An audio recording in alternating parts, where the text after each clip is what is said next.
Eu estava dirigindo de volta da escola com minha neta Clara no banco de passageiro, quando ela me fez uma pergunta que eu levei 87 anos para não saber responder.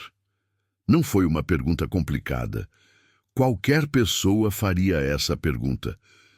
Mas a forma como ela olhou para mim, enquanto esperava minha resposta, como se eu guardasse algum segredo que ela precisava desesperadamente conhecer, aquilo me partiu. Porque eu percebi que eu tinha a resposta errada guardada por quase 9 décadas. E se você está se perguntando se o que você faz, se as escolhas que você toma, se a vida que você está vivendo realmente importa, eu preciso te contar o que aprendi. Mas antes, por favor, se inscreva no canal e ative o sininho. E deixa um comentário me contando de onde você está me ouvindo agora. Agora deixa eu te contar minha história. Meu nome é Milton. Tenho 87 anos. Vivo em Poços de Caldas, interior de Minas Gerais, numa casa que conhece minha história melhor do que eu mesmo. As paredes aqui viram 3 gerações crescerem. Viram casamento, nascimentos, mortes. Viram minha esposa Helena envelhecer ao meu lado durante 52 anos, até que há 3 anos ela partiu, deixando um silêncio que ainda ecoa em cada cômodo.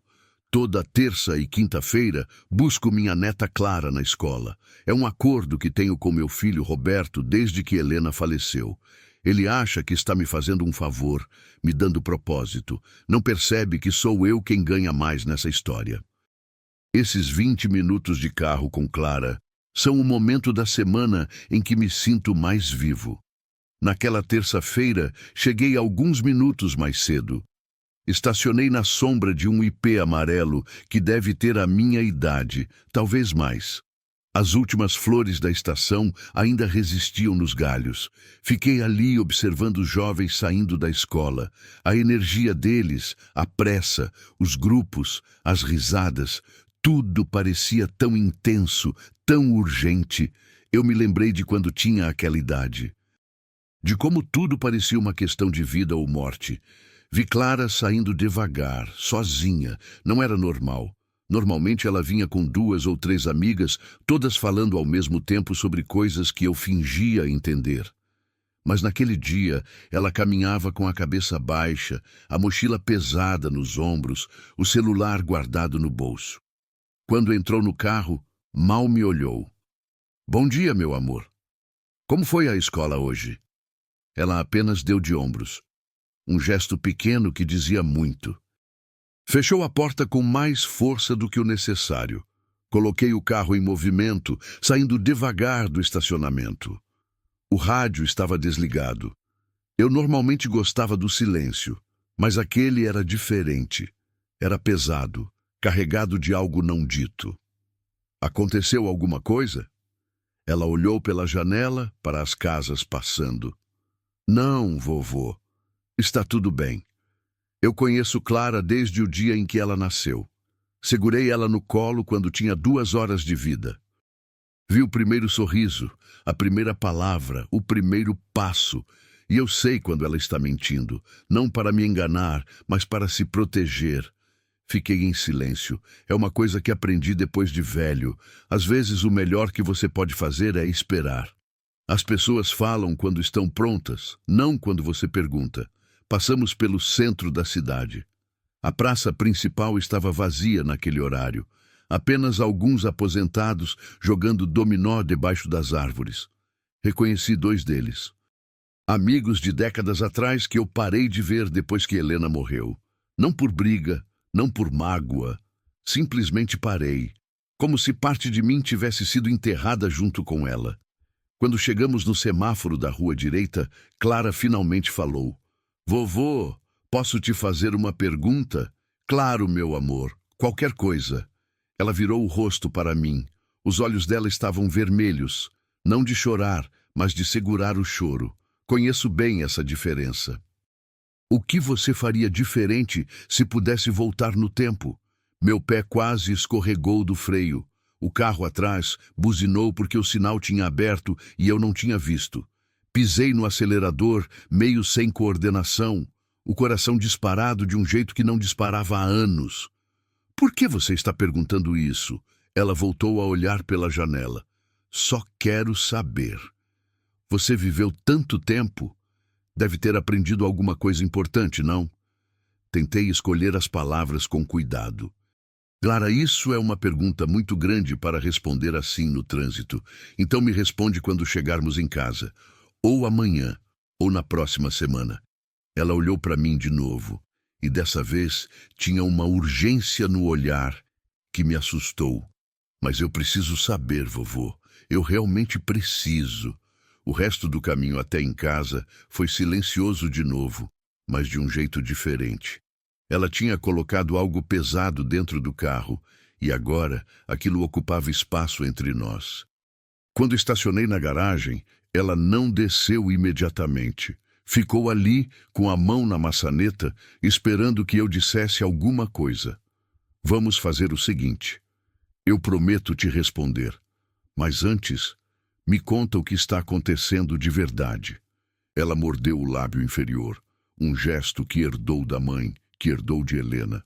Engraçado como essas coisas passam de geração em geração sem que ninguém perceba. É o prazo de inscrição das universidades. Termina sexta-feira, e você não sabe o que escolher. Eu sei o que eu quero escolher, mas não é o que todo mundo quer que eu escolha. Finalmente descemos do carro. Clara me ajudou a carregar as sacolas de compras que eu tinha deixado no banco de trás. Entrei em casa, e aquele cheiro familiar me recebeu. Café passado de manhã, madeira velha, aquele perfume que Helena usava e que de alguma forma ainda permanece nas cortinas, mesmo depois de 3 anos. Fomos para a cozinha. Clara largou a mochila na cadeira e foi direto para a geladeira, como sempre fazia. Pegou suco de laranja, serviu 2 copos sem perguntar se eu queria. Sentamos à mesa, a mesma mesa onde Helena e eu tomamos café durante mais de 5 décadas. A mesma mesa onde criamos Roberto, onde depois recebemos Clara e seu irmão mais novo para almoços de domingo. Arquitetura. Eu quero fazer arquitetura. Ela falou baixo, como se estivesse confessando um crime.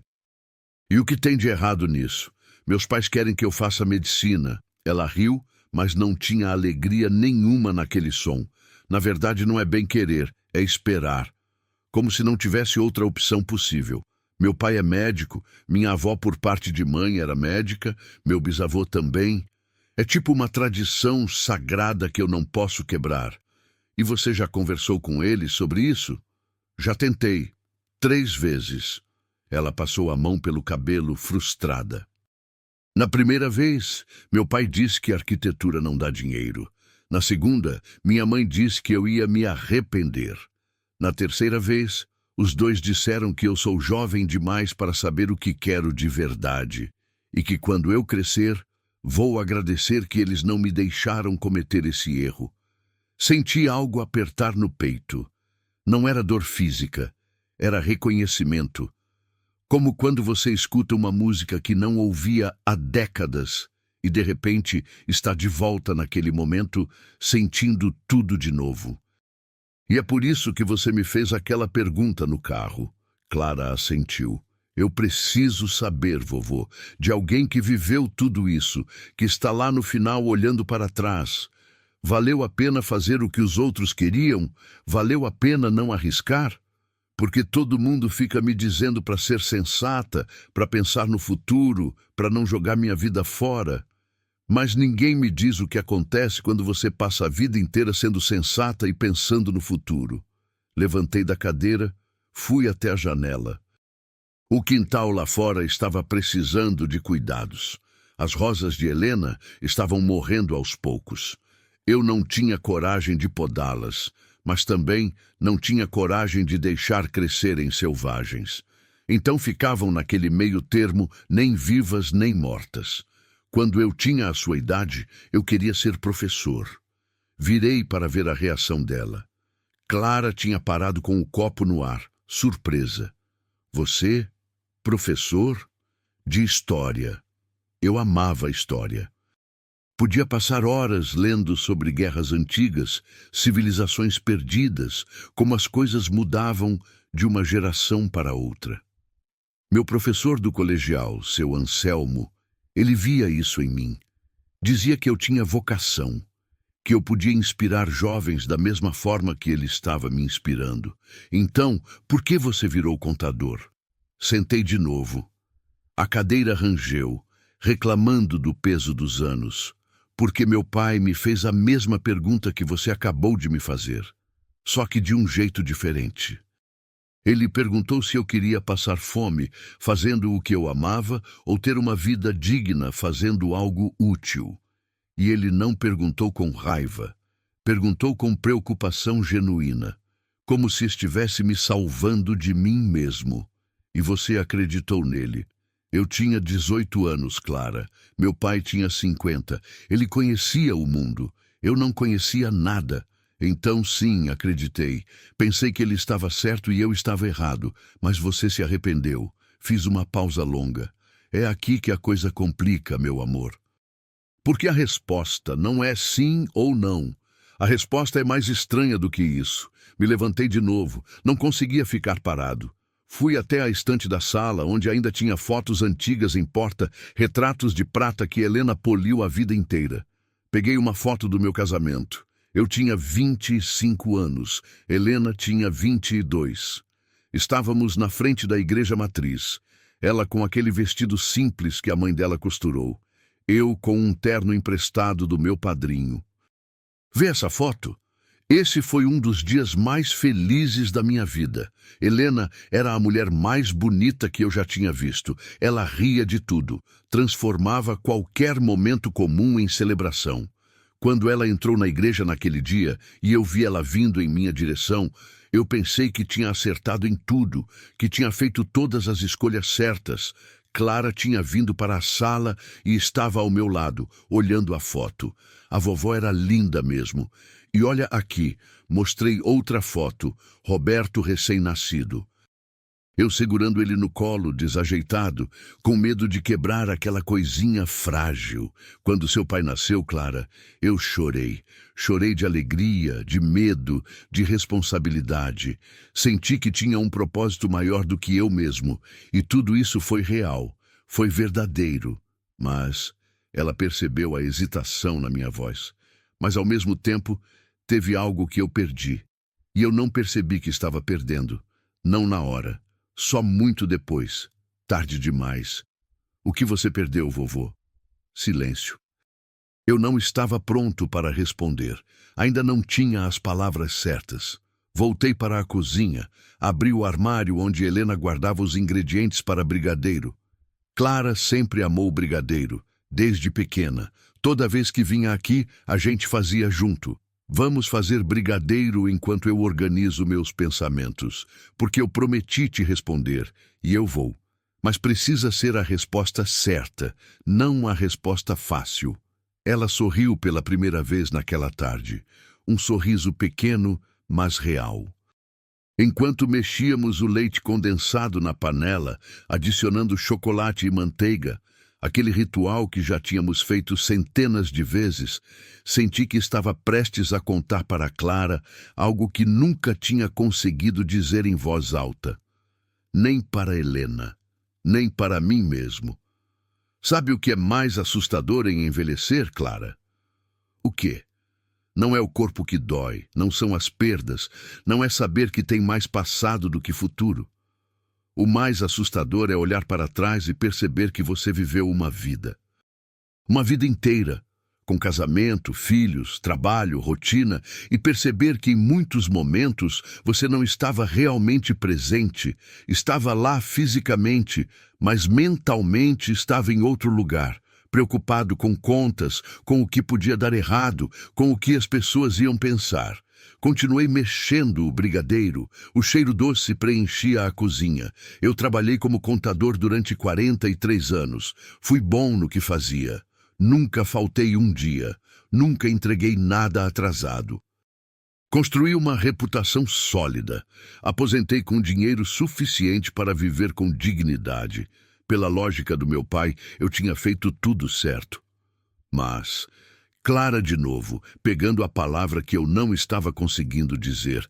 Mas eu não lembro de ter amado meu trabalho, nenhuma vez. Não me lembro de acordar e sentir aquela vontade de ir. Sabe quando você tem 15 anos e descobre um livro ou um filme ou uma música que te empolga tanto que você quer contar para todo mundo? Eu nunca senti isso sobre planilhas e declarações de imposto. E não tem problema não sentir isso. A maioria das pessoas não sente, mas o problema é que aquilo tomou tanto tempo, tanta energia, tanto da minha vida, e no final não ficou nada além de um certificado de aposentadoria e uma festa com salgadinhos. Desliguei o fogo. O brigadeiro estava no ponto. E pior ainda, Clara. Pior é quando você percebe que enquanto estava preso naquilo que não amava, você perdeu momentos com as pessoas que você realmente amava. Como assim? Enquanto fazíamos as bolinhas de brigadeiro e passávamos no chocolate granulado, comecei a contar. Contei sobre a apresentação de dança da escola do Roberto quando ele tinha 7 anos. Eu tinha prometido que ia estar lá. Ele ensaiou durante semanas. No dia, surgiu uma auditoria de última hora no escritório. Um cliente importante. Eu escolhi ficar. Quando cheguei em casa naquela noite, Roberto já estava dormindo. Helena disse que ele tinha perguntado por mim várias vezes. Disse que guardou um desenho que fez para me dar. Eu prometi compensar. Nunca compensei, porque sempre tinha outra auditoria, outro cliente, outra urgência. Contei sobre os aniversários de casamento que passei no escritório, sobre as viagens que adiamos porque eu não podia tirar férias, sobre as conversas que não tivemos porque eu estava cansado demais, sobre as pequenas mortes diárias de uma relação que vai se esvaziando aos poucos, sem que ninguém perceba, até ser tarde demais. A vovó ficava brava com você? Nunca. E esse era o problema. Helena nunca reclamou. Ela entendia, ou fingia entender. Dizia que eu estava fazendo o melhor para a família. Mas agora, olhando para trás, eu vejo nos olhos dela nas fotos. Vejo a tristeza que ela carregava e que eu não quis ver na época. Clara tinha parado de fazer brigadeiro. Estava só me escutando. 3 anos atrás, uma semana antes de Helena morrer, ela me pediu para lermos um livro juntos. Um romance que ela tinha adorado e queria compartilhar comigo. Eu disse que sim, que a gente ia ler. Mas continuei adiando. Sempre tinha alguma coisa mais urgente. E então, ela morreu. Infarto durante o sono. Rápido, sem dor, dizem os médicos.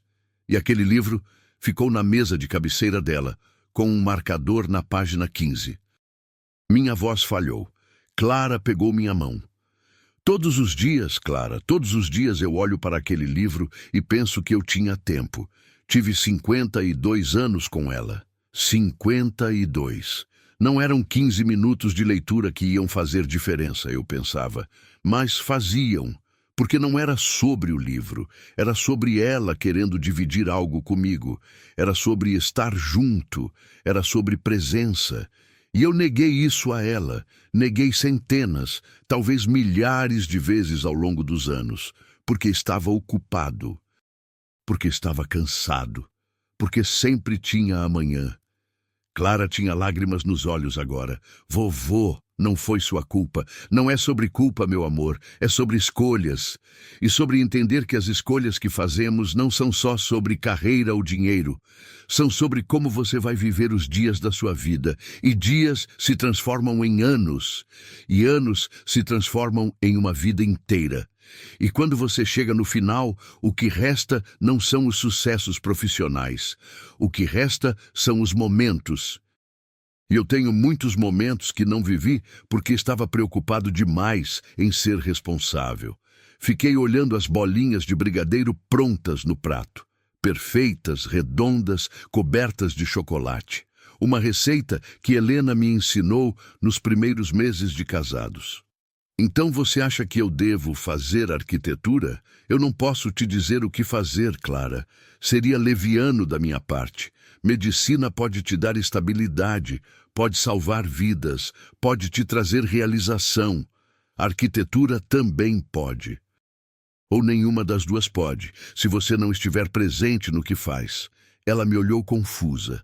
Não entendi. Peguei um brigadeiro, mordi devagar. O doce derretendo na boca. Simples. Perfeito. A pergunta que você me fez no carro, sobre o que eu faria diferente, ela assume que o problema foi a escolha em si. Contador versus professor.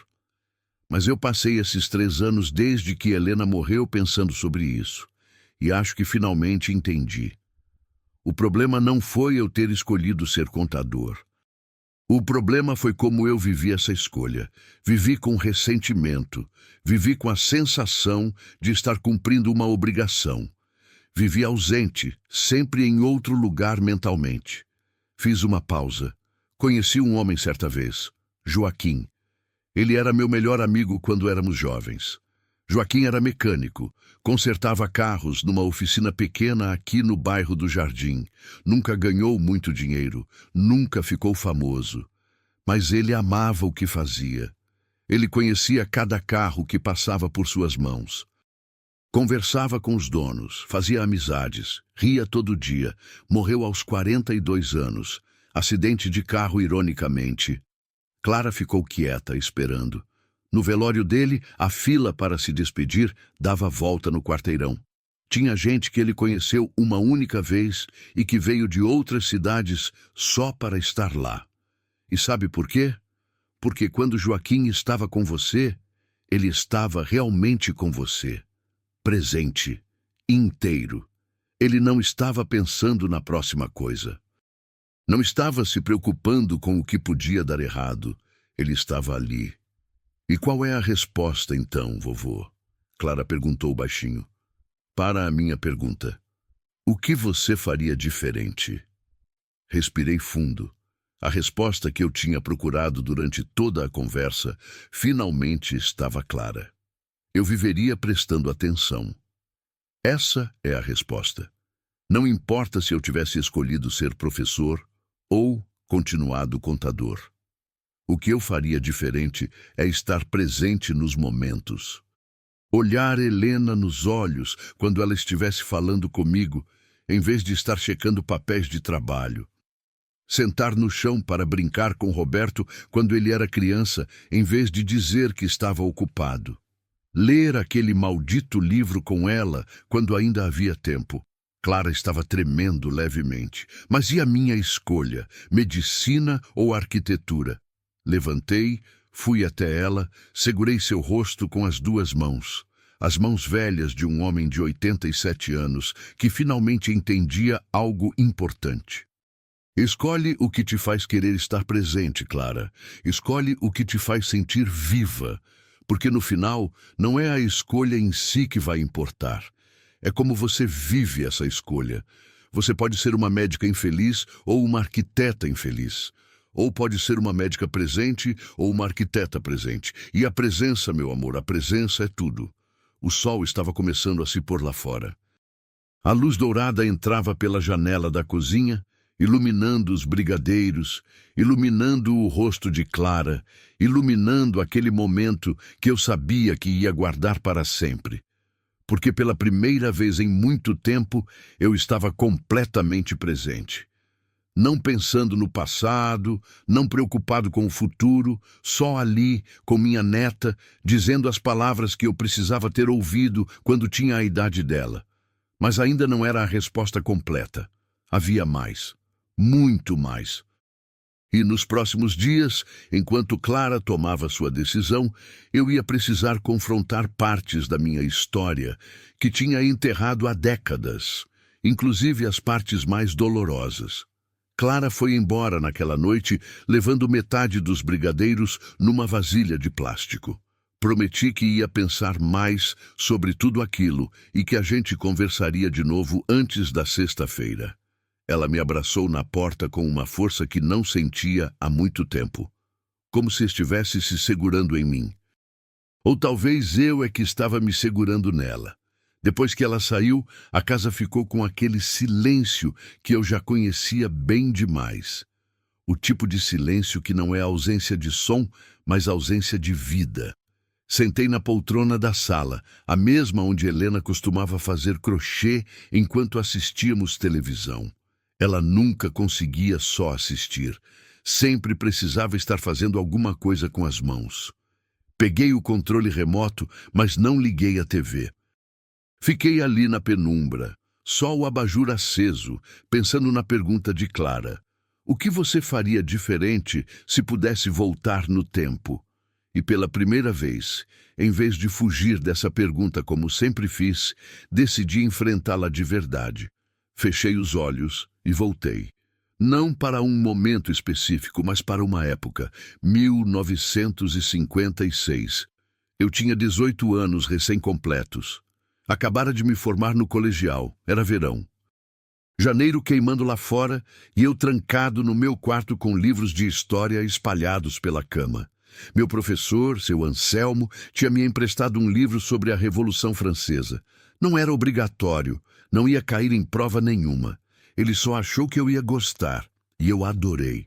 Passei 3 dias lendo aquilo, fascinado com como um grupo de pessoas comuns podia mudar o curso de um país inteiro, com como ideias podiam ser mais poderosas que exércitos. Lembro que desci para jantar uma noite, ainda com a cabeça no livro, e comentei alguma coisa sobre Robespierre com meu pai. Ele estava cansado. Tinha trabalhado o dia inteiro na fazenda do Coronel Mendes, cuidando da contabilidade. Olhou para mim com aquela expressão que eu conhecia bem, meio orgulho, meio preocupação. História é bonita para ler, Milton, mas não paga conta. Eu não respondi nada. Voltei para o quarto, mas aquela frase ficou ecoando. Não paga conta.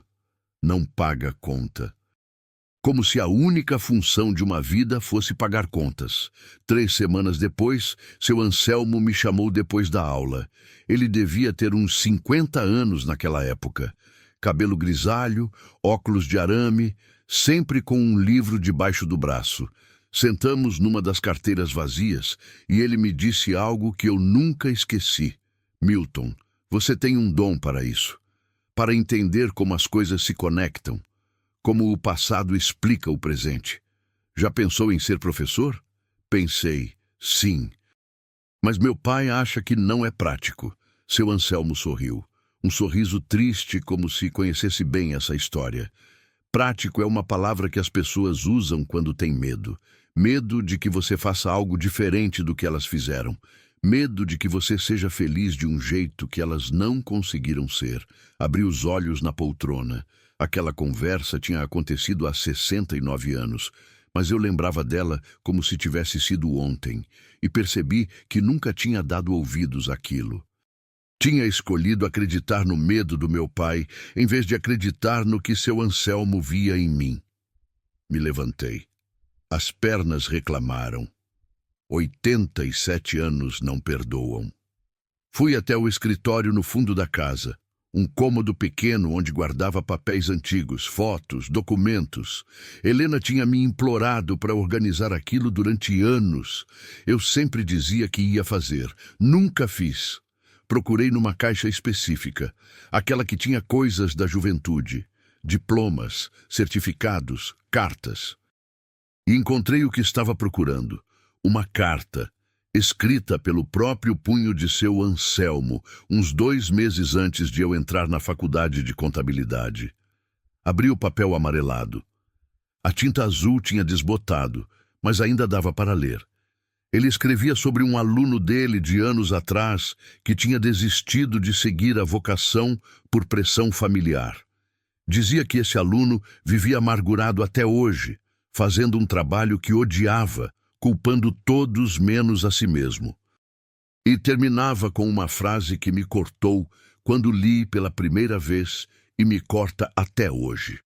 Não deixe o medo de outras pessoas definir sua vida, Milton.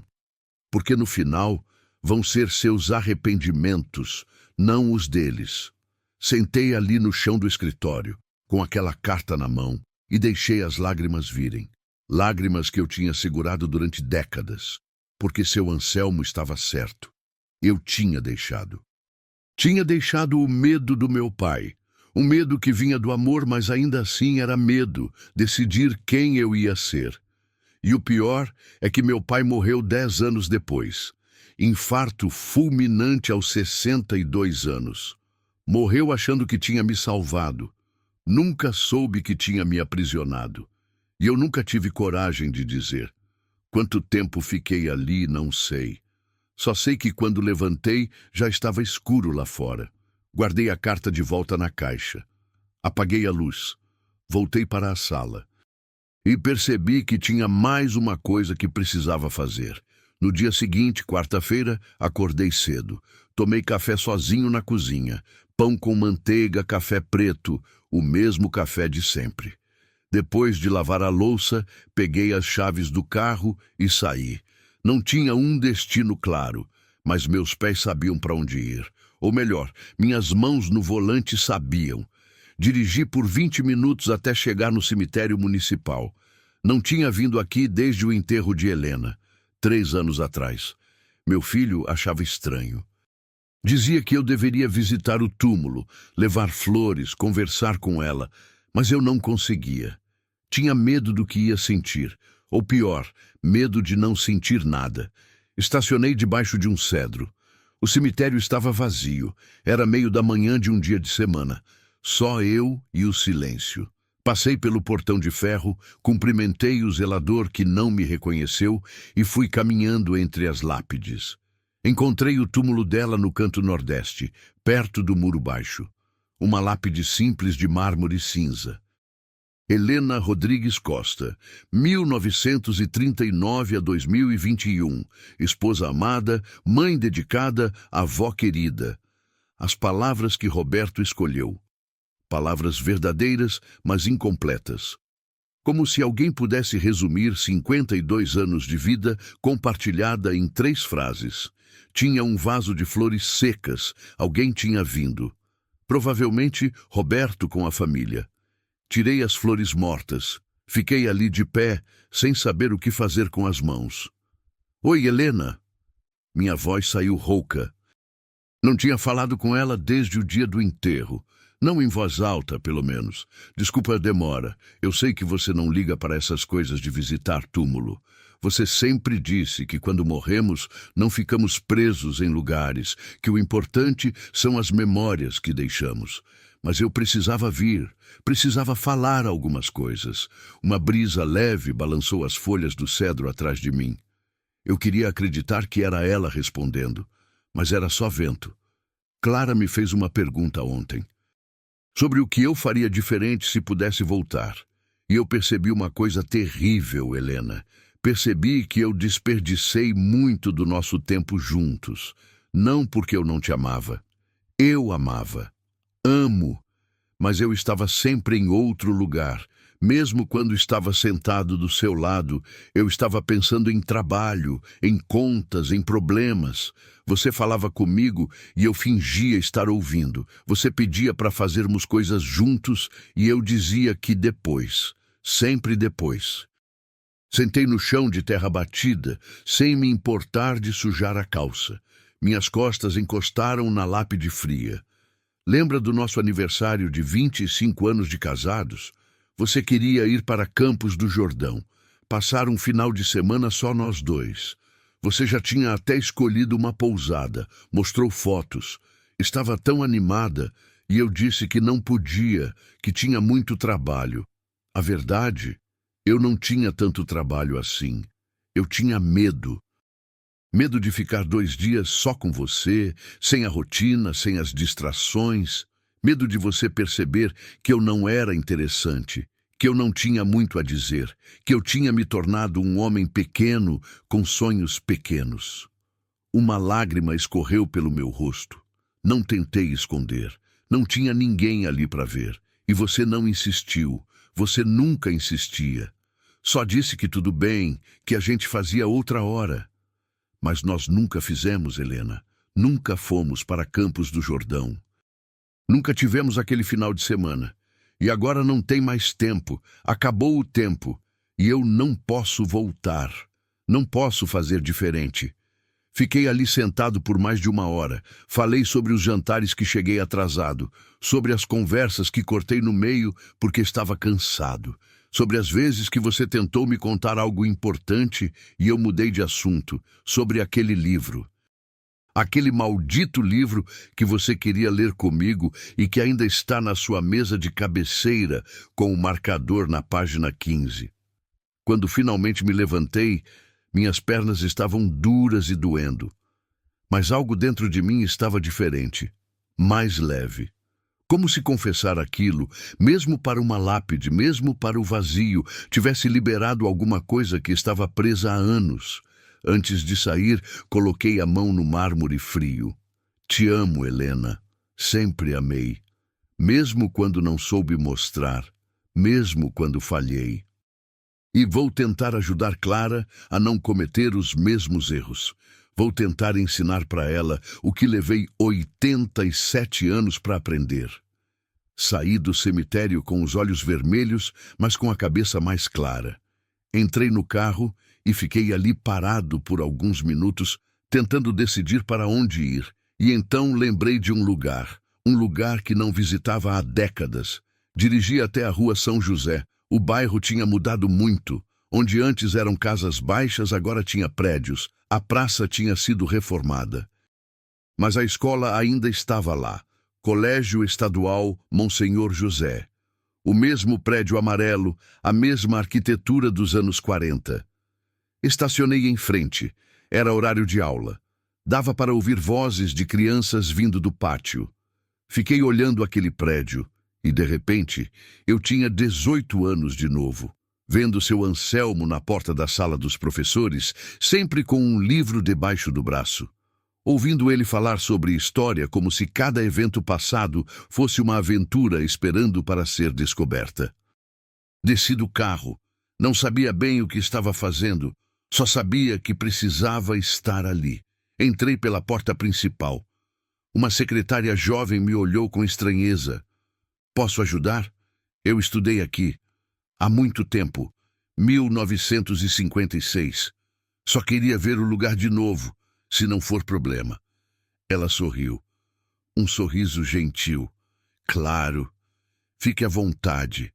Mas os alunos estão em aula. Então, se puder, não fazer muito barulho. Caminhei pelos corredores. As paredes tinham sido pintadas de novo. O chão era diferente, mas a estrutura era a mesma. Subi as escadas que tinha subido milhares de vezes. Cheguei no 2º andar e encontrei a sala. Sala 21. A sala onde seu Anselmo dava aula de história. Olhei pela janelinha da porta. Tinha uma professora jovem lá dentro. Devia ter uns 30 anos. Estava explicando algo sobre a proclamação da República para uma turma de adolescentes. A maioria estava prestando atenção. Alguns olhando para o celular escondido. Normal. Sempre foi assim. Mas então vi um menino, sentado na 3ª fileira, com os olhos fixos na professora, fazendo anotações. E quando a professora fez uma pergunta, ele levantou a mão entusiasmado. Ela apontou para ele. Ele respondeu algo sobre os militares e a monarquia. A professora sorriu.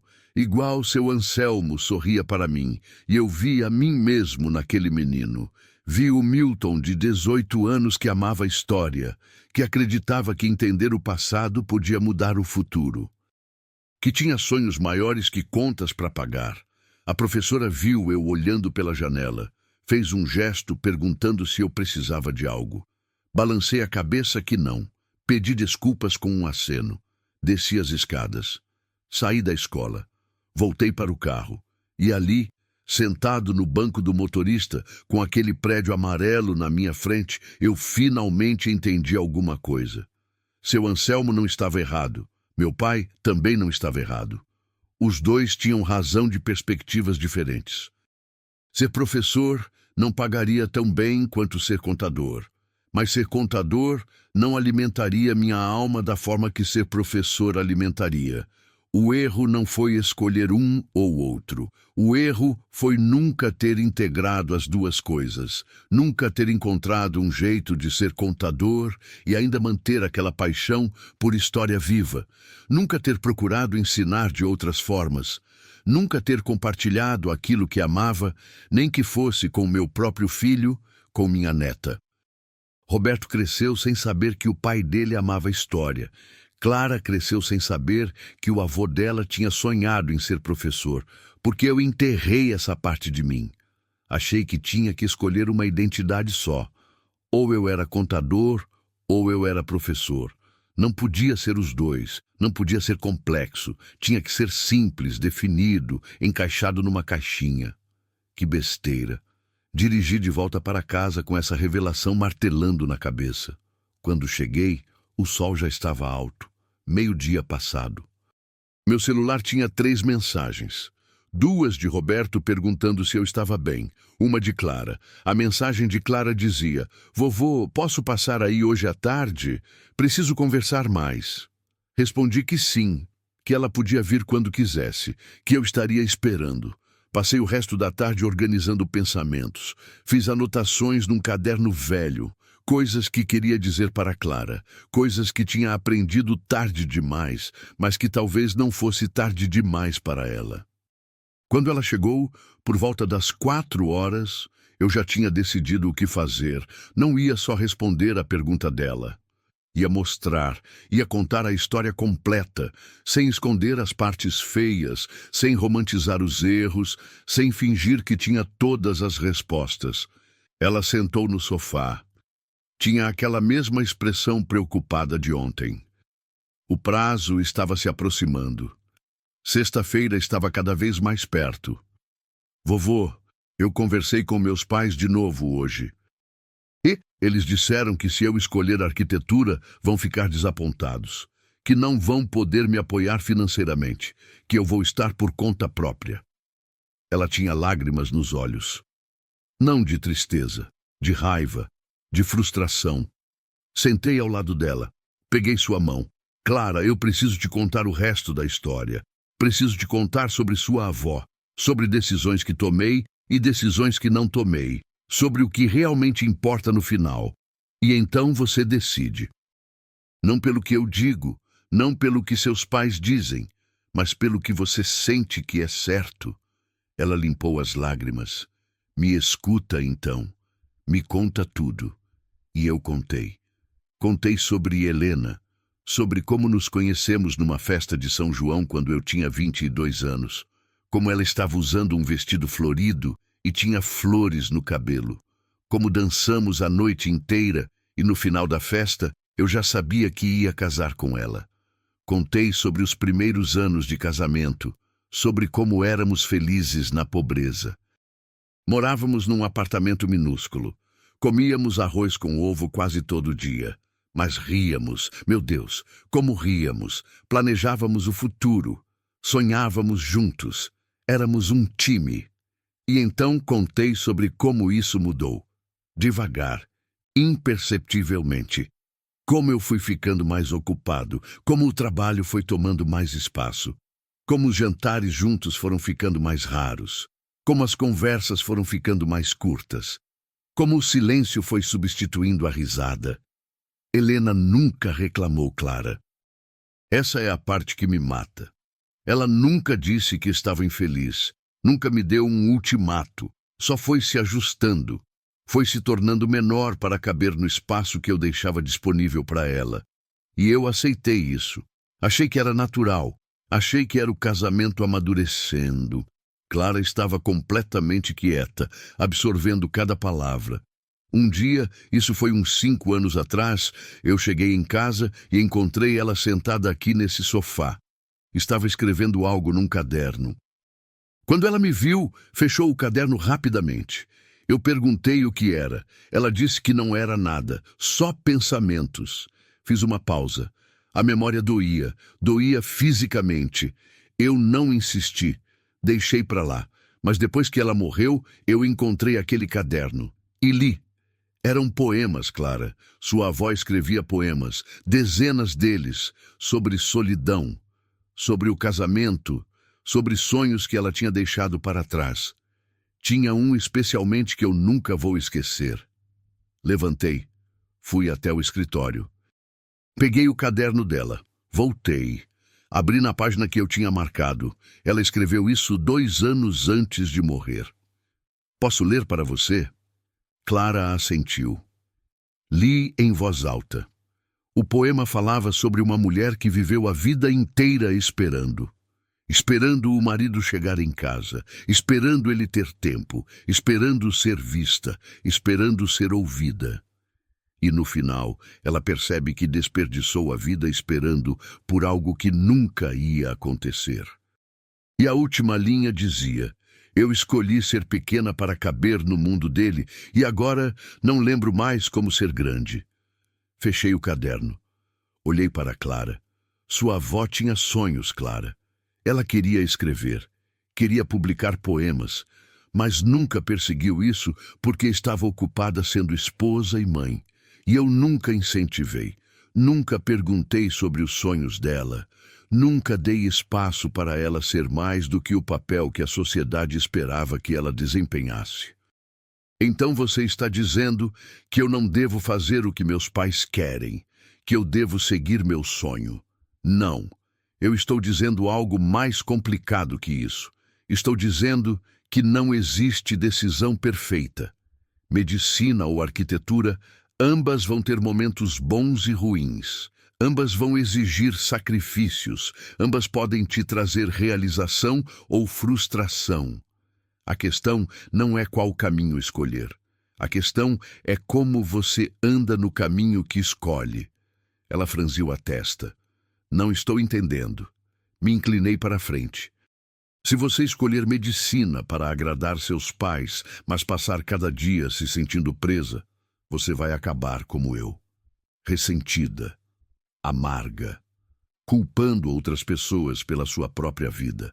Mas se você escolher arquitetura só por rebeldia, só para provar que pode, sem realmente avaliar se é isso que você quer, você também vai acabar infeliz. A questão é: qual escolha permite que você viva presente? Qual escolha te faz sentir viva? Qual escolha te permite ser inteira? Clara ficou em silêncio por um longo tempo, processando. Eu deixei ela processar. Não tinha pressa, não tinha mais nada além de tempo. Finalmente ela falou: arquitetura. Quando eu penso em projetar casas, em criar espaços onde as pessoas vão viver suas vidas, eu sinto algo verdadeiro. Eu quero fazer arquitetura social, quero projetar habitações populares. Quero que famílias pobres tenham casas dignas. Isso me emociona, vovô, me faz querer acordar cedo. Então essa é sua resposta. Mas e meus pais? E o dinheiro? E se eu falhar? Aí você falha, e levanta, e tenta de novo. Mas pelo menos vai ser seu fracasso, não o deles. Vai ser sua vida, não a vida que escolheram para você. E você? Ela perguntou. Se pudesse voltar, mesmo sabendo de tudo isso, você escolheria ser professor? Pensei na pergunta. Pensei de verdade. E a resposta me surpreendeu. Não sei. Talvez sim, talvez não. Mas eu escolheria estar presente. Escolheria ler aquele livro com Helena. Escolheria ir naquela viagem para Campos do Jordão. Escolheria estar na apresentação do Roberto. Escolheria manter minha paixão por história viva, mesmo sendo contador. Escolheria não sacrificar minha vida e as pessoas que amo no altar da responsabilidade e do medo. Clara me abraçou. Um abraço longo, apertado. E quando ela se afastou, tinha determinação nos olhos. Vou escolher arquitetura. E vou viver presente. Vou fazer dar certo. E se não der, vou saber que pelo menos tentei. Sorri. Um sorriso verdadeiro, orgulhoso. Vai dar certo. E sabe por quê? Porque você está fazendo essa escolha aos 15 anos, com toda essa consciência. Eu levei 87. Você leva uma vantagem enorme. Depois que Clara saiu, fiquei sentado na sala por horas. A noite caiu. Não acendi as luzes. Fiquei ali no escuro, pensando sobre tudo que tinha acontecido nos últimos 2 dias. A pergunta dela, a visita ao túmulo de Helena, a escola, o caderno de poemas. E percebi que ainda faltava uma coisa, uma última conversa que eu precisava ter. Não com Clara, não com Helena, mas com alguém que eu tinha perdido há muito tempo e que carregava lições que eu tinha me recusado a aprender. Joaquim, meu melhor amigo, o mecânico, o homem que viveu 42 anos mais intensamente do que eu tinha vivido 87. Era hora de revisitar aquela amizade, aquele exemplo. Aquela última conversa que tivemos 2 semanas antes dele morrer. A conversa que eu tinha enterrado junto com ele porque doía demais lembrar. Amanhã. Amanhã eu ia até a oficina onde ele trabalhou. Ia falar com as pessoas que o conheceram. Ia entender o que ele tinha que eu não tinha.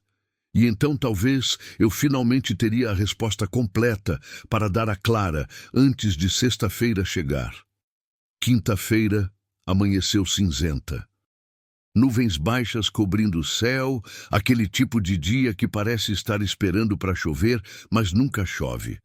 Acordei cedo, antes das 6 da manhã. Não por escolha. Aos 87 anos, o corpo tem seus próprios horários e não consulta você sobre eles. Tomei café sozinho, como sempre, pão com manteiga, café preto. Fiquei olhando pela janela da cozinha para o quintal. As rosas de Helena continuavam morrendo, uma por uma. Eu tinha que fazer alguma coisa sobre isso, mas não hoje. Hoje tinha outra coisa que precisava fazer. A oficina mecânica onde Joaquim trabalhou ficava na zona norte da cidade, bairro do Jardim. Uma região que tinha se deteriorado com os anos. Onde antes eram casas simples, mas bem cuidadas, agora tinha muros pichados e terrenos abandonados. Mas a oficina ainda estava lá. Reconheci de longe pela fachada verde desbotada. Estacionei do outro lado da rua e fiquei ali por alguns minutos, só olhando. A placa dizia, Oficina Mecânica São Cristóvão. O mesmo nome, de 45 anos atrás. As portas grandes estavam abertas, dava para ver 2 carros lá dentro, um deles suspenso no elevador. Respirei fundo. Não sabia exatamente o que estava fazendo ali, o que esperava encontrar. Joaquim tinha morrido em 1982. 43 anos atrás. As chances de alguém ainda se lembrar dele eram pequenas. Mas eu precisava tentar. Atravessei a rua. O cheiro de óleo e graxa me atingiu antes mesmo de entrar. Um cheiro que imediatamente me levou de volta. Joaquim sempre cheirava assim. Mesmo depois de tomar banho, sempre tinha um resíduo de graxa debaixo das unhas, nas linhas das mãos. Um homem jovem, devia ter uns 30 anos, estava debruçado sobre o motor de um carro, sujo de óleo, concentrado. Pigarreei para chamar atenção. Bom dia, posso ajudar? Bom dia, na verdade, não vim pelo carro. Vim por outra coisa. Ele limpou as mãos num pano velho. Me olhou com curiosidade. Eu conheci um mecânico que trabalhou aqui há muito tempo, Joaquim Costa. Não sei se você já ouviu falar dele. O homem balançou a cabeça.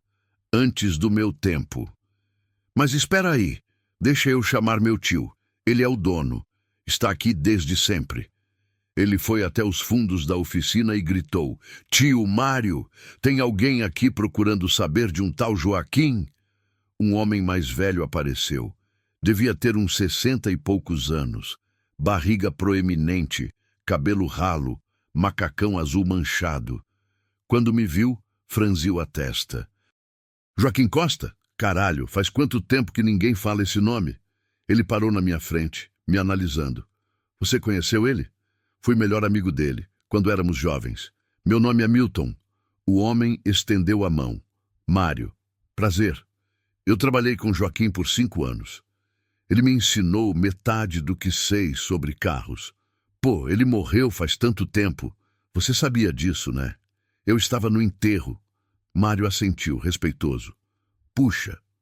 E o que te traz aqui depois de tanto tempo? Não sei explicar direito. Só sei que preciso lembrar dele, lembrar como ele era, o que ele tinha de especial. Mário sorriu. Um sorriso nostálgico. Bom, se você tem tempo, eu tenho histórias. Quer um café? Aceitei. Fomos até uma salinha improvisada nos fundos da oficina. 2 cadeiras velhas, uma mesinha, uma garrafa térmica de café. Mário serviu 2 canecas e se sentou com um suspiro. Joaquim era diferente, sabe? Não sei como explicar. Ele não era o melhor mecânico tecnicamente. Tinha gente mais rápida, mais habilidosa, mas ele tinha algo que os outros não tinham. Ele se importava. Como assim? Mário tomou um gole de café. Tipo assim, vinha um cliente aqui, sei lá, com problema no carro. A maioria dos mecânicos só quer consertar e mandar embora. Próximo. Mas Joaquim não. Ele conversava, perguntava sobre a família, sobre o trabalho, lembrava dos nomes. Da próxima vez que a pessoa voltava, ele já sabia quem era. Perguntava se o filho tinha melhorado da gripe, se a mãe tinha gostado da festa. Sorri. Isso era Joaquim. Ele transformava essa oficina num lugar de comunidade, sabe? As pessoas não vinham só pelo carro, vinham para conversar, para desabafar. Joaquim virou tipo um terapeuta não oficial do bairro. Todo mundo confiava nele. Fiquei em silêncio por um momento. Depois perguntei a coisa que tinha vindo buscar. Você lembra dos últimos dias dele, antes do acidente? Mário ficou sério. Lembro. Era janeiro. Verão bravo. Calor insuportável. Joaquim tinha tirado 2 semanas de férias. Coisa rara. Ele nunca tirava férias, mas tinha dito que precisava fazer uma viagem. Ia para Paraty com a esposa. Eu não sabia disso. Pois é, ele voltou uns 3 dias antes do acidente. Bronzeado, feliz, falando sobre as praias, sobre como tinha nadado todo dia. Disse que aquelas 2 semanas tinham sido as melhores da vida dele, que ele tinha se sentido realmente vivo. Mário limpou uma lágrima que tinha se formado no canto do olho. 3 dias depois, ele bateu o carro na pista molhada. Morreu na hora. Ele tinha 42 anos. Tinha acabado de descobrir o que era viver de verdade. E o tempo acabou. Fiquei olhando para a minha caneca de café. 42 anos. Menos da metade do que eu tinha vivido. E mesmo assim, ele tinha vivido mais. Posso te contar uma coisa? Mário continuou. No funeral dele, tinha gente que eu nunca tinha visto. Gente de outros bairros, de outras cidades. Um cara veio de São Paulo. Disse que Joaquim tinha consertado o carro dele uma vez, 10 anos antes, e que naquele dia Joaquim tinha dado um conselho que salvou o casamento dele. Imagina, um mecânico dando conselho de casamento. Eu conseguia imaginar perfeitamente. Sabe o que mais me marcou no enterro? Uma criança.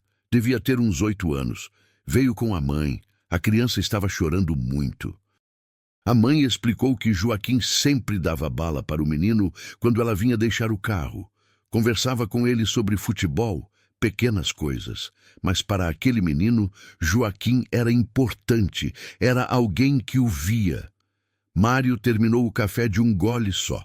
Depois que ele morreu, a oficina nunca mais foi a mesma. Perdemos clientes. Não porque a qualidade caiu, mas porque as pessoas vinham por ele. Pela forma como ele as fazia sentir.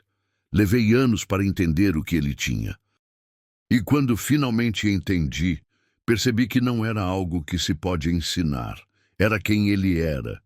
Fiquei mais 1 hora conversando com Mário. Ele contou outras histórias. Sobre como Joaquim ensinava os meninos do bairro a consertar bicicletas de graça. Sobre como ele organizava churrasco para os funcionários todo final de ano. Sobre como ele conhecia a história de cada carro que passava por suas mãos, como se os carros tivessem personalidade. Quando me despedi e voltei para o carro, o céu tinha escurecido ainda mais. As nuvens estavam quase pretas agora.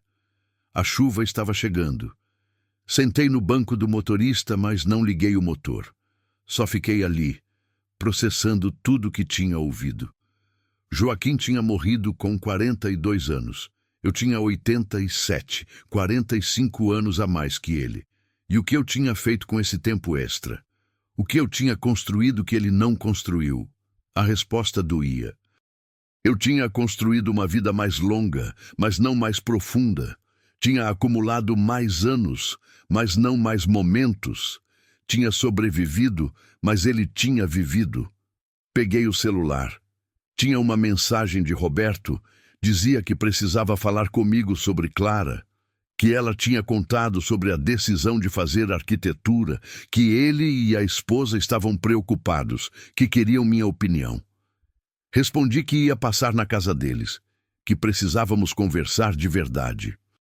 A casa de Roberto ficava em um condomínio fechado no bairro novo da cidade.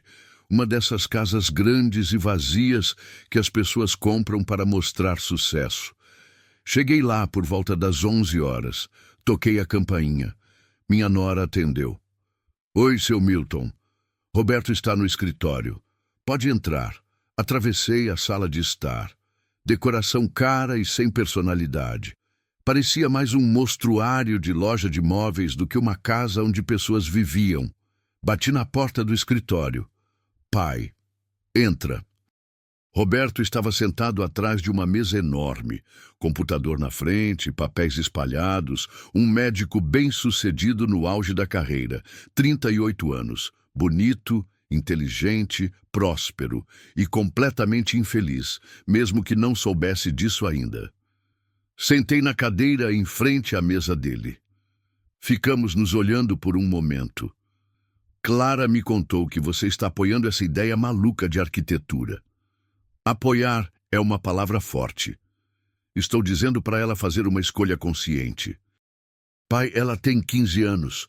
Não sabe o que quer. Medicina é uma carreira sólida, respeitada, lucrativa.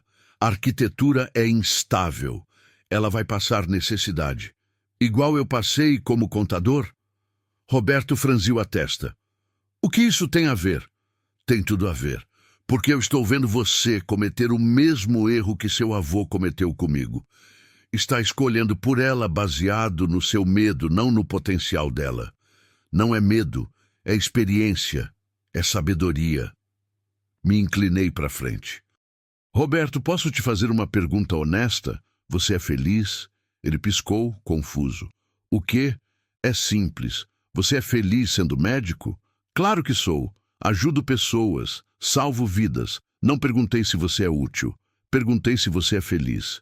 Silêncio. Um silêncio pesado. Roberto desviou o olhar. O que é felicidade, pai? A gente faz o que tem que fazer. A gente cumpre responsabilidades. Exatamente. Você aprendeu isso comigo. E eu aprendi com meu pai. E agora você está passando para Clara. Essa herança de fazer o que tem que fazer em vez de fazer o que faz, você se sentir vivo. Roberto ficou vermelho. Não é justo. Eu trabalho duro, sustento minha família, dou uma vida boa para meus filhos. Eu sei, e eu fiz o mesmo, e meu pai fez o mesmo. Mas a que custo, Roberto? A que custo? Levantei da cadeira, fui até a janela. O jardim lá fora era perfeito. Grama aparada, plantas simétricas, tudo no lugar, sem vida. Você lembra do seu 8º aniversário? Roberto hesitou. Lembro. Você queria uma festa simples, seus amigos do futebol, churrasco no quintal. Mas sua mãe insistiu numa festa grande num buffet. Palhaço, mágico, todos os colegas de classe. Você não queria, chorou antes da festa. Mas a gente fez mesmo assim porque achávamos que era o melhor. E daí? E que você odiou aquela festa. Ficou escondido no banheiro metade do tempo. Sua mãe ficou magoada. Eu fiquei frustrado. E você aprendeu uma lição naquele dia. Aprendeu que o que você queria não importava tanto quanto o que a gente achava que era melhor para você. Roberto estava com os olhos marejados agora. E você está fazendo a mesma coisa com Clara. Está dizendo para ela que o que ela sente, o que ela quer, não importa tanto quanto o que você acha que é seguro. Eu só quero proteger ela. Eu sei. Seu avô queria me proteger. Eu queria te proteger, mas a gente não protege as pessoas tirando delas o direito de fazer suas próprias escolhas. A gente só as ensina a não confiar em si mesmas. Voltei para a cadeira. Roberto estava com a cabeça nas mãos. Pai, e se ela falhar? E se escolher errado? E se ela acertar? E se encontrar algo que você nunca encontrou porque estava ocupado demais fazendo o que era esperado? E se ela viver uma vida inteira presente em vez de ausente? O que você quer dizer com ausente? Respirei fundo. Era a hora. Roberto, eu preciso te pedir desculpas por várias coisas. Por não ter ido na sua apresentação de dança quando você tinha 7 anos. Por ter perdido seus jogos de futebol porque tinha trabalho. Por não ter conversado com você de verdade sobre coisas importantes, sobre sonhos e medos. Por ter te criado achando que meu papel era prover financeiramente e esquecendo que meu papel era estar presente emocionalmente. As lágrimas de Roberto caíram. Eu nunca te culpei por nada disso. Eu sei. E isso é ainda pior. Porque você deveria ter me culpado. Você deveria ter exigido mais. Mas aprendeu desde cedo a não exigir, a aceitar a ausência como se fosse normal. E agora você está fazendo o mesmo com seus filhos. Não é verdade. Roberto, quando foi a última vez que você brincou com seu filho, não apenas estava no mesmo ambiente, mas realmente brincou, sentou no chão, entrou no mundo dele. Roberto não respondeu. Quando foi a última vez que você teve uma conversa de verdade com Clara? Não sobre notas ou universidade, mas sobre o que ela sonha, o que a assusta, o que a faz sentir viva. Silêncio. A gente repete padrões, filho, sem perceber. Eu repeti o padrão do meu pai. Você está repetindo o meu, e se a gente não quebrar isso agora, Clara vai repetir o seu, e assim vai. Geração após geração de pessoas vivendo vidas pela metade, porque tem medo de viver por inteiro. Me levantei de novo. Estava cansado. Essa conversa estava me esgotando. Não estou dizendo que você é um pai ruim. Você não é. Você ama seus filhos. Mas amor sem presença é como uma casa sem fundação, bonita por fora, vazia por dentro. Roberto limpou as lágrimas com as costas da mão. O que eu faço então? Começa conversando com Clara. De verdade. Pergunta sobre arquitetura. Por que ela quer isso? O que ela imagina fazer? Escuta, não para responder, não para corrigir, só escuta. E então, independente do que decidir sobre apoio financeiro, deixa ela saber que você confia nela, que você acredita nela, que ela não precisa ser perfeita. Só precisa ser honesta consigo mesma. Fiquei mais algum tempo na casa de Roberto. Conversamos sobre outras coisas, sobre Helena, sobre arrependimentos, sobre a oficina de Joaquim, sobre o que realmente importa no final. Quando saí, a chuva tinha começado, fina, persistente. Dirigi devagar de volta para casa. As ruas estavam vazias. Era meio-dia de quinta-feira. As pessoas estavam trabalhando, cumprindo obrigações, vivendo no piloto automático. Cheguei em casa encharcado. Troquei de roupa. Fiz um sanduíche que não comi. Sentei na poltrona da sala e pela primeira vez em 3 anos peguei o livro. O livro que Helena queria ler comigo. O marcador ainda estava na página 15. Abri. Comecei a ler. Era um romance sobre um casal de idosos que decide viajar pelo país numa última aventura antes de um deles morrer. Leve, tocante, bem escrito. O tipo de coisa que Helena adorava. Li por 3 horas seguidas. Chorei em várias partes, não pela história em si, mas pelo que ela representava. Pelo tempo que não tivemos, pelas conversas que não aconteceram, pelos momentos que deixei escapar enquanto estava ocupado com coisas importantes que agora não importam nada. Quando terminei, eram 5 horas da tarde. Peguei o telefone e liguei para Clara. Alô, vovô? Oi, meu amor. Seu pai já conversou com você? Conversou. Ela fez uma pausa. Foi diferente. Ele realmente me escutou dessa vez. Não concordou com tudo, mas escutou. E como você está? Nervosa. Amanhã é o último dia. Preciso decidir de verdade. Você já sabe o que quer. Eu sei, mas ainda é assustador. Ser corajoso não é não ter medo, Clara. É ter medo e fazer mesmo assim. Ela riu. Um riso nervoso, mas real. Você vai estar comigo amanhã? Quando eu fizer a inscrição? Vou. Claro que vou. Obrigada, vovô, por tudo, por ser honesto, por me contar as coisas difíceis, por não mentir que tudo vai dar certo. Vai dar certo. Só não do jeito que você imagina. E não tem problema. Te amo.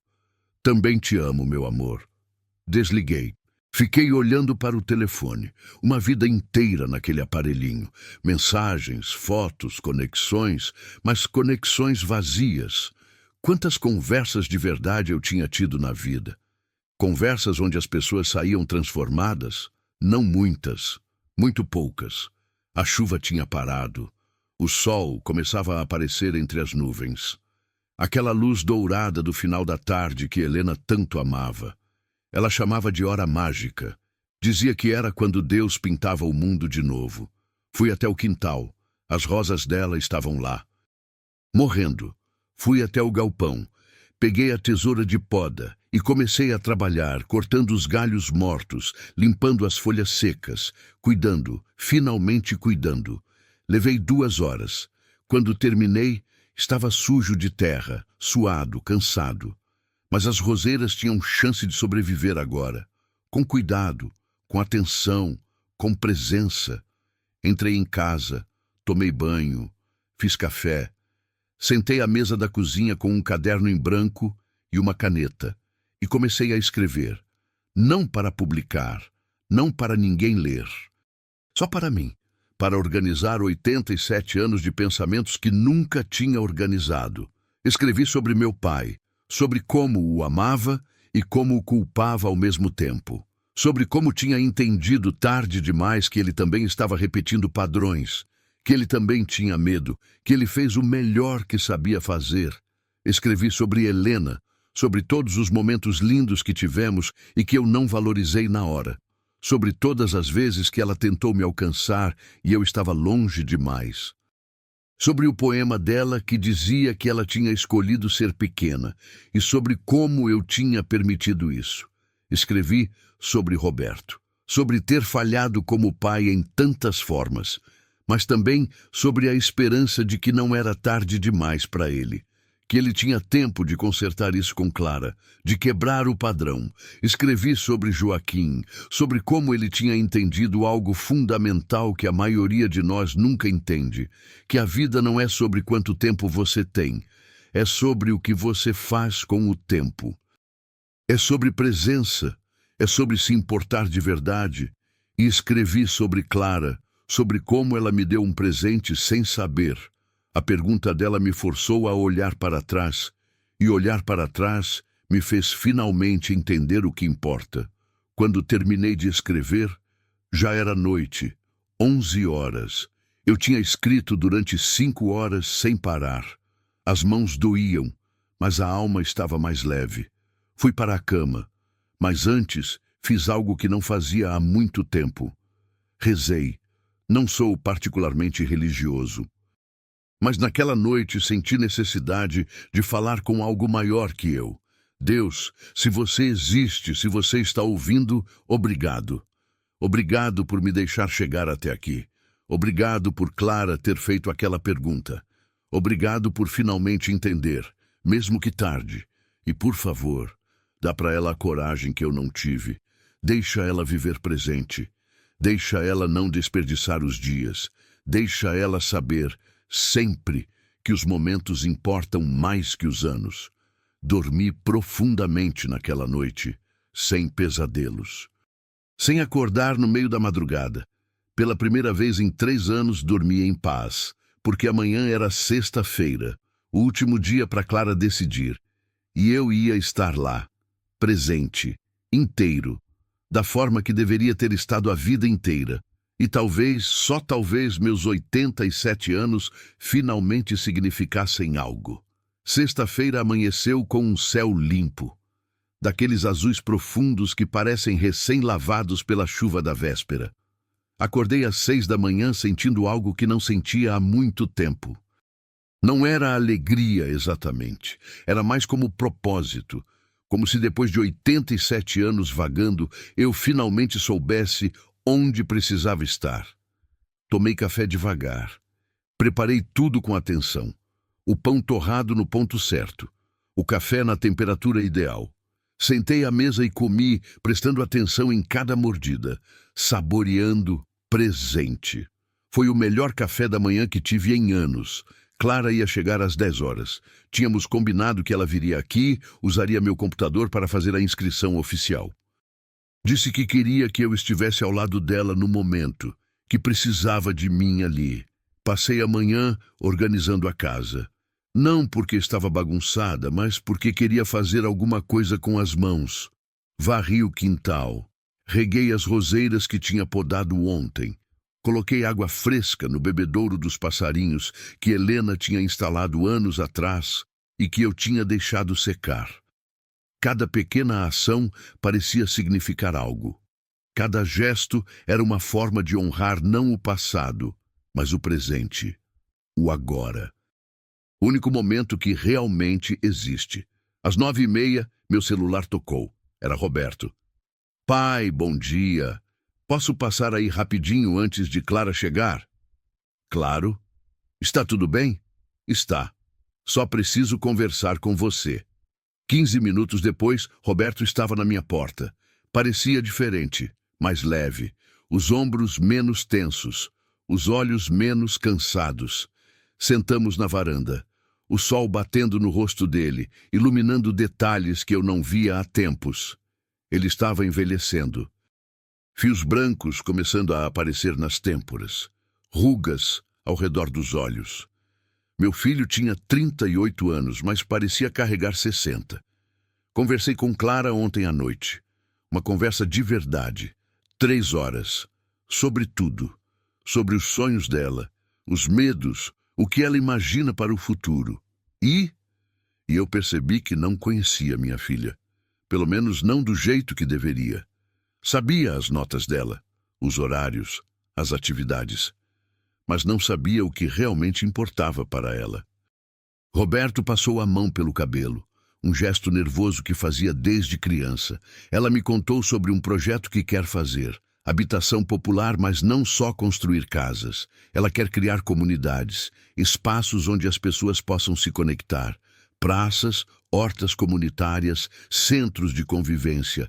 Ela tem tudo desenhado. Mostrou os cadernos dela, páginas e páginas de desenhos, e eu nunca tinha visto, nunca tinha pedido para ver. Sua voz falhou um pouco. Pai, eu fui exatamente o que você me alertou que eu estava sendo. Ausente, presente no corpo, ausente na alma. E isso para, agora, hoje. O que você vai fazer?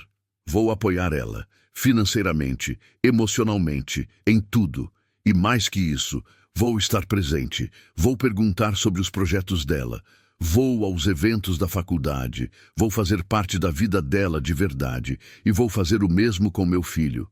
Porque tenho 2 filhos e tenho tratado os 2 como obrigações em vez de presentes. Me levantei e abracei ele, um abraço apertado. Um abraço que carregava 3 gerações de coisas não ditas, finalmente sendo ditas. Estou orgulhoso de você. Roberto se afastou, limpando os olhos. Eu que deveria estar orgulhoso de você, por ter coragem de me falar a verdade, por não ter desistido de mim, nunca desistiria de você. Você é meu filho. Ficamos mais alguns minutos conversando, sobre mudanças que ele ia fazer no trabalho, sobre como ia delegar mais, sobre como ia reservar tardes para estar com a família, sobre como ia começar terapia para processar os padrões que tinha carregado a vida inteira. Quando ele saiu, senti que algo tinha se curado. Não completamente. Feridas tão antigas não cicatrizam da noite para o dia, Mas tinha começado, e começo já era muito. 10 horas em ponto, Clara chegou. Mochila nas costas, laptop debaixo do braço. Mas havia algo diferente nela também. Estava mais alta, não fisicamente, mas energeticamente. Como se tivesse crescido 10 centímetros desde terça-feira. Oi, vovô. Oi, meu amor. Pronta? Acho que sim. Ainda estou nervosa. Mas é um nervoso bom. Como antes de entrar numa piscina. Você sabe que a água vai estar fria, mas também sabe que vai ser bom depois. Entramos juntos. Fomos para a sala. Ela abriu o laptop na mesma mesa onde Helena e eu jantávamos. A mesma mesa onde fizemos brigadeiro terça-feira. A mesma mesa que tinha visto tantas refeições, conversas, momentos de vida. Clara abriu o site da universidade, localizou a página de inscrições. Os dedos dela pairaram sobre o teclado. E se eu estiver errada, vovô? E se você estiver certa? Mas e se eu falhar? E se não for boa o suficiente? E se meus pais estiverem certos e eu estiver jogando minha vida fora? Segurei a mão dela. Clara, me escuta. Você vai falhar. Às vezes, você vai duvidar da sua escolha. Haverá momentos em que vai se perguntar se não deveria ter escolhido o caminho mais seguro. E está tudo bem. Porque o importante não é nunca falhar. O importante é falhar fazendo algo que importa para você. Falhar em algo que te faz sentir viva. Isso dói menos do que ter sucesso em algo que mata sua alma aos poucos. Mas e o dinheiro? E a estabilidade? Dinheiro e estabilidade são importantes. Não vou mentir dizendo que não são, mas não são as únicas coisas importantes. E definitivamente não são as mais importantes. No final, quando você tiver a minha idade, você não vai se lembrar do saldo bancário. Vai se lembrar dos momentos, dos projetos que construiu, das pessoas que ajudou, de como se sentiu acordando todo dia. Clara respirou fundo. Ok, vou fazer. Ela começou a preencher o formulário. Nome completo, data de nascimento, documentos. E então chegou na parte crucial, escolha do curso. Ela clicou no menu suspenso.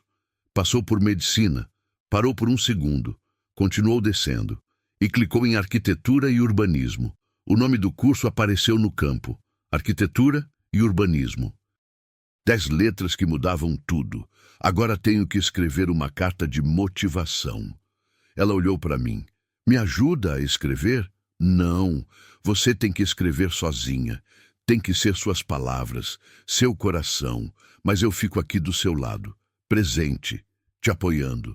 Clara sorriu, começou a escrever. Eu via as palavras aparecendo na tela.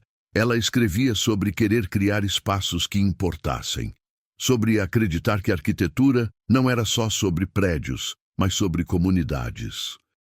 Sobre querer fazer diferença na vida de famílias que nunca tiveram uma casa digna. Sobre sonhar em transformar espaços vazios em lugares cheios de vida. Era bonito, era verdadeiro, era dela. Quando terminou, leu em voz alta. Mudou algumas palavras, ajustou frases e então, com as mãos tremendo levemente, clicou em enviar. A tela carregou, uma barrinha de progresso, 10 segundos que pareceram eternos, e então apareceu. Inscrição realizada com sucesso, número de protocolo, data, hora, oficial. Clara soltou um grito, meio riso, meio choro, se jogou nos meus braços. Eu fiz, vovô, eu realmente fiz. Você fez. Estou tão orgulhoso. Ficamos abraçados por um longo tempo, ela chorando no meu ombro. Eu sentindo aquele momento, gravando na memória, porque este era um daqueles momentos, os que importam, os que ficam. Quando ela se acalmou, fomos para a cozinha. Fiz chá, sentamos à mesa. E então ela fez a pergunta que eu sabia que ia fazer. Vovô, você me respondeu muita coisa essa semana. Me contou sobre a vovó, sobre Joaquim, sobre suas escolhas, mas ainda não respondeu diretamente. O que você faria diferente se pudesse voltar no tempo? Tomei um gole do chá. Deixei o calor descer pela garganta. Pensei em tudo que tinha vivido nos últimos dias. As conversas, as lembranças, as revelações. Durante toda essa semana, eu pensei que a pergunta era sobre as grandes escolhas: contador versus professor, casar ou não casar, ter filhos ou não ter, as bifurcações óbvias da vida. Mas não é sobre isso. Fiz uma pausa. Se eu pudesse voltar, Clara, eu não mudaria as escolhas. Mudaria a forma como vivi essas escolhas. Eu teria sido contador, sim, mas teria sido um contador que manteve sua paixão por história viva, que leu livros, que visitou museus, que conversou sobre isso com as pessoas, que não enterrou essa parte de si mesmo só porque não era sua profissão. Continuei. Eu teria casado com Helena, sem dúvida, mas teria lido aquele livro com ela. Teria ido para Campos do Jordão, teria perguntado sobre os sonhos dela, teria criado espaço para ela ser grande, em vez de esperar que ela fosse pequena. Teria estado presente nas conversas em vez de só fisicamente ali. Mais um gole de chá. Eu teria tido Roberto. E teria ido naquela apresentação de dança, teria jogado bola com ele, teria perguntado o que ele sentia, não só como estava indo na escola, teria sido um pai presente, não apenas um provedor. Clara estava com lágrimas nos olhos de novo. Então a resposta não é sobre mudar o quê, é sobre mudar o como. Exatamente. As pessoas ficam presas nessa ideia de que existe um caminho certo e todos os outros são errados. Mas a vida não funciona assim. Quase todo caminho pode levar a uma boa vida, ou a uma vida desperdiçada. Depende de como você anda nesse caminho. Me levantei. Fui até a janela. As roseiras lá fora estavam melhores. Ainda não recuperadas completamente, mas vivas. Com chance. Joaquim foi mecânico, não curou o câncer, não escreveu livros, não ficou rico, mas viveu 42 anos plenamente presentes. E quando morreu, centenas de pessoas foram ao enterro, porque ele importou, não pelo que fez, mas por como fez, por estar realmente ali quando estava ali. Virei para Clara. E sabe qual é a parte mais triste? É que eu levei 87 anos para entender isso. 87. Desperdicei décadas vivendo no piloto automático. Preocupado com o futuro, remoendo o passado, nunca realmente no presente. E o presente é tudo que temos, Clara. É literalmente tudo. Voltei para a mesa, segurei as mãos dela nas minhas. Mãos velhas segurando mãos jovens. Então aqui está minha resposta completa. O que eu faria diferente não é a escolha de carreira, é a escolha de estar presente em cada momento, de prestar atenção nas pessoas que amo, de não adiar a vida para um depois que pode nunca chegar, de entender que momentos importam mais que anos, de saber que no final o que fica não são as conquistas profissionais, o que fica são as conexões humanas que fizemos, as pessoas que realmente vimos, as conversas que realmente tivemos. Clara apertou minhas mãos. Obrigada. Por tudo. Por me ajudar a decidir. Por ser honesto. Por me mostrar o que importa. Sorri. Você me ajudou também. Sua pergunta me forçou a olhar para trás de verdade. E olhar para trás me fez finalmente entender. Então, obrigado você. Ela ficou até a tarde. Conversamos sobre os próximos passos, sobre como seria a faculdade, sobre os projetos que ela queria desenvolver. E pela primeira vez, eu estava completamente ali. Não pensando em outras coisas, não distraído, presente. Quando ela foi embora, a casa ficou quieta de novo. Mas não era mais aquele silêncio pesado de antes. Era um silêncio pacífico. Como depois de uma boa conversa, como depois de um dia bem vivido. Sentei na varanda e fiquei olhando o sol se pôr, a hora mágica de Helena, o céu pintado de laranja, rosa, roxo, uma obra de arte que acontece todo dia e que a maioria das pessoas nem percebe porque está ocupada demais olhando para telas. Pensei em tudo que tinha acontecido desde terça-feira. 5 dias que mudaram 87 anos. Uma pergunta simples que abriu comportas que estavam fechadas há décadas. E percebi algo. Eu não podia mudar o passado. Não podia voltar e ler aquele livro com Helena. Não podia ir naquela apresentação do Roberto. Não podia desfazer as ausências, os momentos perdidos, as oportunidades desperdiçadas, mas podia fazer algo com o tempo que me restava. Não sei quantos anos, meses ou dias ainda tenho. Aos 87, cada dia é um presente emprestado. Mas cada dia também é uma chance.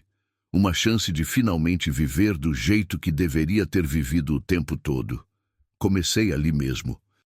Peguei o celular e liguei para Mário, o dono da oficina. Alô? Oi, Mário, é o Milton.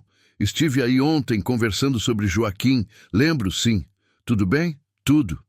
Queria saber se você aceita voluntários. Não sei nada de mecânica, mas posso conversar com os clientes, fazer companhia, ajudar de outras formas. Houve uma pausa surpresa do outro lado. Sério? Um homem da sua idade quer vir trabalhar de graça numa oficina? Não é trabalhar, é estar, é fazer parte de algo. É não ficar sentado em casa esperando morrer. Mário riu, uma risada genuína. Cara, seria uma honra. Pode vir quando quiser. E olha, a gente toma um café juntos todo dia às 10. Você está convidado. Estarei lá segunda-feira. Desliguei e me senti bem. Era um começo pequeno. Mas começos não precisam ser grandes, precisam apenas ser verdadeiros. Nos dias seguintes, comecei a fazer mudanças. Pequenas, mas significativas. Liguei para amigos que não via há anos. Marquei almoços, visitas. Conversas de verdade, não apenas cumprimentos rápidos.